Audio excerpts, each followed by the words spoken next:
If you watched the movie Naja 2, you probably remember the scene that this giant pillar sinks into the ocean. And this was very likely to be a reference of 如意金箍棒, the signature weapon of the well-known Monkey King, Sun Wukong. Being the most popular characters in Chinese mythology, there have been many TV shows, movies, animation, and games based on his story. For example, last year's best-selling game, Black Myth Wukong, and the worldwide famous comic, Dragon Ball. Its main character, Goku, was created based on the image of Sun Wukong. Now, don't get me wrong, Dragon Ball is my greatest animation of all time. It was a very important part of my childhood memory, and the episode that Goku turned Super Saiyan was the most badass moment in all the animation I've ever watched. All I'm saying is that the character Goku was inspired by Sun Wukong's image, not the other way around. Because Sun Wukong was created in Ming Dynasty from the novel Journey to the West. And it was very influential among Asian countries, especially in the East Asia. And Akira Toriyama, the creator of the Dragon Ball, actually went to China to look for inspiration before he created the classic Dragon Ball. But obviously it was a different story from the Journey to the West. By the way, rest in peace, Mr. Akira. We will miss you. Anyway, just wanted to clarify that, because there have been some confusions about Goku and Sun Wukong. So who exactly is Sun Wukong? Well, let's find out. Hello everyone, and welcome back to my channel. I'm Jay the Storyteller, and I'm going to go through the famous Chinese novel Journey to the West with you guys. Today we'll be looking at its most important character, the famous Monkey King, Sun Wukong. We'll talk about who he is and his story before the journey, so that you can have a basic understanding of who he is before we go into the actual novel. Hopefully it can help you guys understand the story of the Journey to the West a little bit better. Well, without further ado, let's begin. Sun Wukong was a monkey born from a rock that had been absorbing the energy and essences of the universe for countless years. And as you can imagine, that energy became his power. As the result, his birth caused quite a fuss. Even the celestial court, the highest ruling agency of the world, noticed his birth. Notice the celestial court is also one of the most important part of the Chinese mythology. And in the future, I'll make a video to talk about the celestial court specifically. Right now, just know that they basically ruled everyone and everything. Anyway, the Jade Emperor was curious, so he sent his best 2 scouts to see what's going on. And they saw this.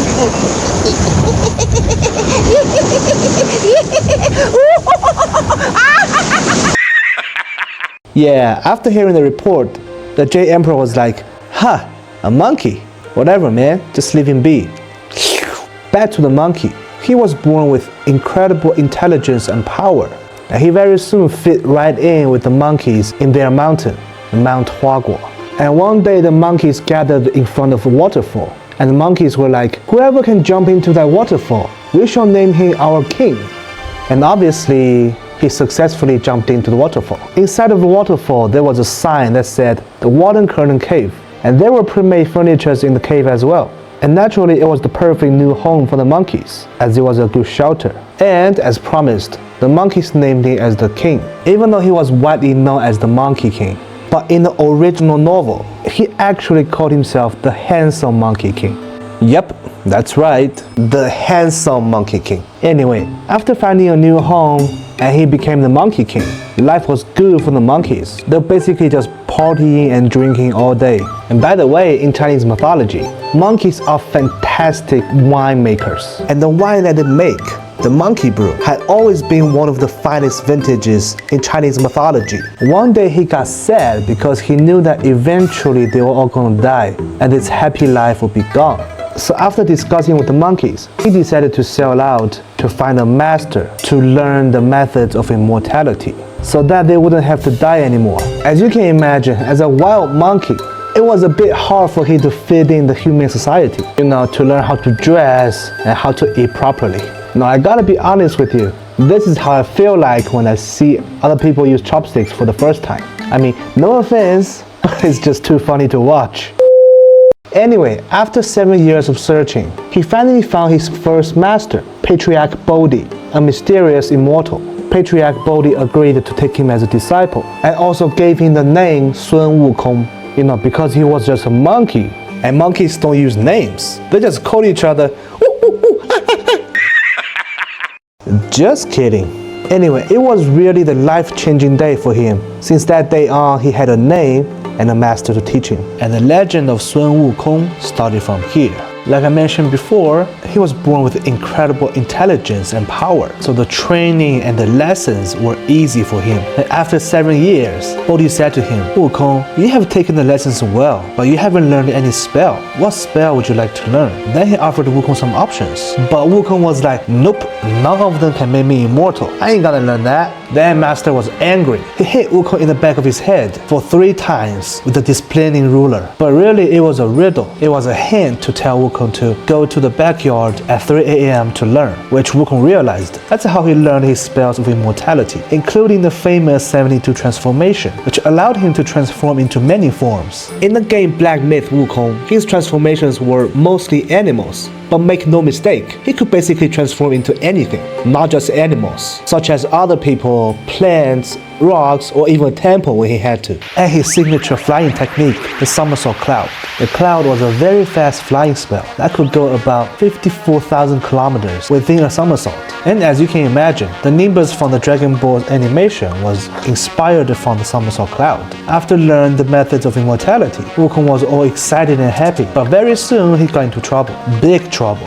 Patriarch Bodhi caught him showing off his new spells to his fellow students, and he just kicked him out. Yeah, just like that. And he even told Wukong, if you cause trouble in the future, don't mention that I'm your master. Yeah, I know, right? The punishment was too much. It was like getting death sentence for speeding. It doesn't make sense. So clearly there has to be something more to it, because his name, Bodhi, was a symbol of Buddhism, but he appeared as an image of a Taoist. And also, all the spells that he taught Wukong were from Taoism. Throughout history, there have been many theories about the true identity of the Patriarch Bodhi, and some of them were quite conspiracy. Unfortunately, it was never stated in the original novel, so who is this Patriarch Bodhi remained a mystery. But it's safe to say that his story wasn't just that simple. And you'll know why when we dive deeper into the Journey to the West. Because the original novel of Journey to the West might be darker than you think. But anyway, let's get back to Sun Wukong. He was very sad and farewelled his master. Then he returned to his home, Mount Huaguo, to reunite with his monkeys. Back home, he had some battles that he easily won. Made friends with other Yaoguais. And by the way, Yaoguai is a Chinese term to call the non-human beings when they become sentient and powerful, such as animals, plants, and even rocks. And most of the Yaoguais are terrifying because they can just consume the essences of human to gain strength. And in definition, Sun Wukong was also a Yaoguai, a monkey guy. That's why he made friends with the Yaoguais and even became sworn brothers with 7 other Yaoguai kings. And soon he felt the need of a proper weapon for himself, as he basically fought barehanded. Then he just went to his rich neighbor, the EC Long Palace, to see if he could get a weapon. He was like, "Good morning, my neighbor." Then he politely asked the EC Long King to let him borrow a weapon. Yep, that's how we say hi in Mount Huaguo. And he ended up taking the most valuable treasure of the whole Long Palace, the Sea Calming Divine Pillar. It was called the Ruyi Jinggu Bang, and it could change its size by the owner's will. Could go from a giant pillar to a tiny needle in his ear. Just the perfect weapon that he was looking for. The Jinggu Bang was so powerful that the whole palace was shaking when he was waving it. And not being satisfied, he asked for a set of armor to match his new stick. He was like, "Go do it. Otherwise, I'm gonna try my new weapon right here." Without a choice, the EC Long King summoned his brothers, the Long Kings of other 3 seas. After their discussion, they decided to give Wukong what he wanted for now, but afterwards they will report this to the Celestial Court. And that's how he got his shiny, glorious looking armor and his weapon. And yes, he was quite gangster at the beginning. And after getting his armor and weapon, he had been just chilling in the mountain ever since. And one day during his sleep, he died. And that was the story of the Journey to the West. Thank you for watching.